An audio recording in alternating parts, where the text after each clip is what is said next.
मुंडवा जमीन प्रकरणामध्ये 275 जणांचे जबाब नोंदवले जाणार आहेत। 275 जणांना मोबदला दिला आहे का याचा तपास सुरू आहे। सर्व 275 जणांना नोटीस पाठवून चौकशीसाठी बोलावलेला आहे।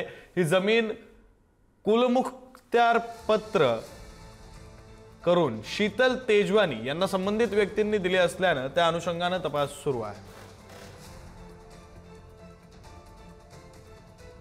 अधिकचे तपशील देत आहेत प्रतिनिधी बालाजी पोद्दार। बालाजी, विक्रांत, मुंडवा जमीन प्रकरणामध्ये 275 जे आहेत ते महार वतनाचे जे कुलमुखत्यारदार आहेत त्यांच्या सह्या त्या सगळ्या व्यवहारावरती आहेत आणि त्यानंतर हा सगळा व्यवहार शीतल तेजवानी याने पार्थ पवार भागीदार असलेल्या अमेडिया कंपनी सोबत केलेला होता आणि हे सगळी पॉवर ऑफ अटॉर्नी जी आहे ती शीतल तेजवानी याने या 275 लोकांकडून घेतलेली होती।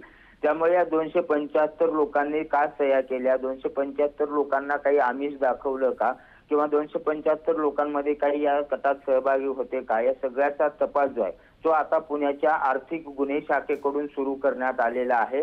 त्यांचे जबाब नोंदवण्यात येणार आहेत कारण मंगळवारी जे आहे ते शीतल तेजवानी यांनी पुणे पोलिसांकडे आपला जबाब नोंदवलेला आहे। त्यानंतर इतर सगळ्यांचे जबाब नोंदवले जातील आणि तपास केला जाईल की नेमकं हा व्यवहार कशा पद्धतीने झाला, याच्यावर कोणाचा प्रभाव होता, दबाव होता आणि हा सगळा गैरव्यवहार करण्यामध्ये कोण सहभागी होतं, या सगळ्याचा तपास जो आहे तो आता आर्थिक गुन्हे शाखा करत आहे आणि टप्प्याटप्प्याने या 275 जणांना समन्स बजावून चौकशीसाठी बोलवण्यात येत आहे।